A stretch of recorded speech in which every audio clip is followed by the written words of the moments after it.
Hello and welcome to Warhawk Flight School.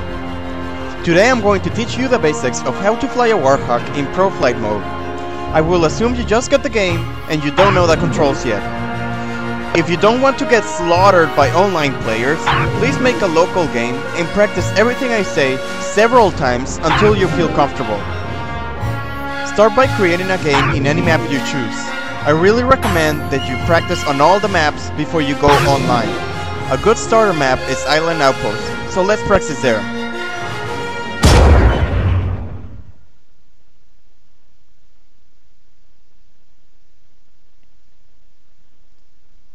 First of all, it is considered good practice to grab a rifle and grenades each time you respawn and before you get in a Warhawk. So let's start by doing that.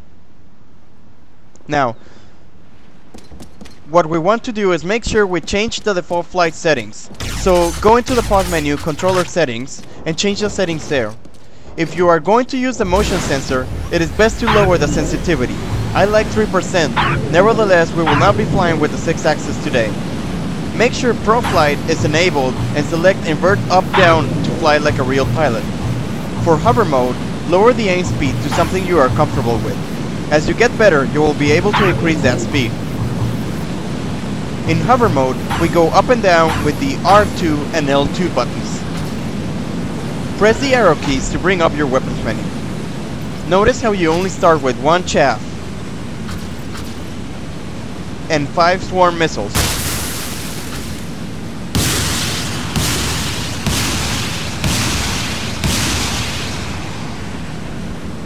We need to get some weapons, so let's take this baby for a spin.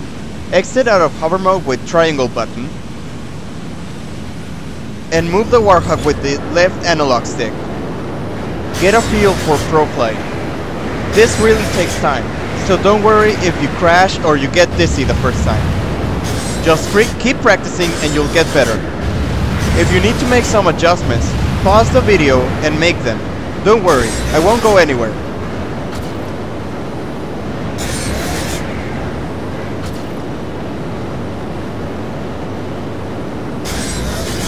It is always considered good practice to grab as many missiles as you can before going to combat. When two pilots of equal skill fight, the one with the most weapons will usually win.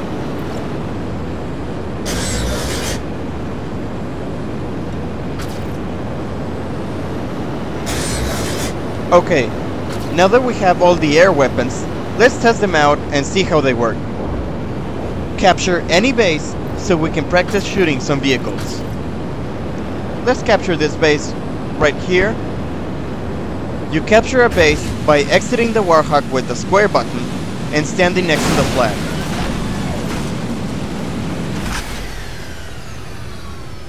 Let's practice shooting at that jeep over there.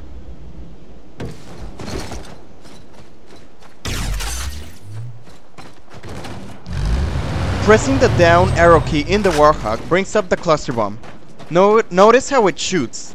You can destroy a jeep with one cluster bomb, but you need to have forward momentum to do this. If you fire from hover mode, the little clusters will spread over the widest area. This is great for clearing mines, but bad for killing jeep drivers. Pressing the up arrow key brings up the swarm missiles. These don't do much damage, but you can fire multiple missiles at the same time. Pressing up and to the right brings up the homing missile. These pack a punch, so let's use it against the tank. This missile is designed for long range, so always aim the cursor a little bit above your target. Pressing the right arrow key brings up the lightning gun. Tap the fire button to shoot a bolt of lightning on the jeep. Hold the fire button to charge the lightning bolt. When the aiming circle is completely white, release the button to unleash a lightning charge that will stay in the ground for a few seconds. You must have a full pack of lightning ammo to do this.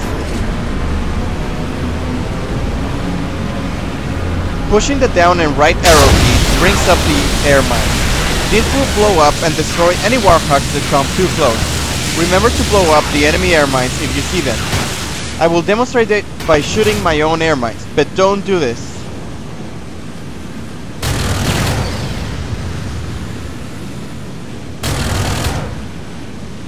Pushing down and left accesses the stealth avionics package. These make you invisible but not invincible, so keep that in mind when attacking enemies.